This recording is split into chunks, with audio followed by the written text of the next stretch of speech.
Hey everyone, in today's tutorial, I'm going to show you how to copy images from Google to Canva. This is a quick and efficient way to enhance your designs with visuals you find online.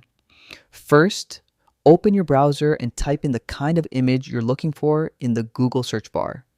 Once the results appear, click on the Images tab just below the search bar to see only visual results. Scroll through until you find an image that fits your project. When you see one you like, click on it to open the larger preview.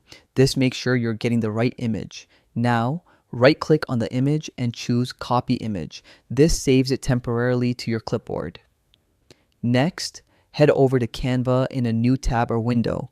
Open the design you're working on or create a new one with the size and template you need.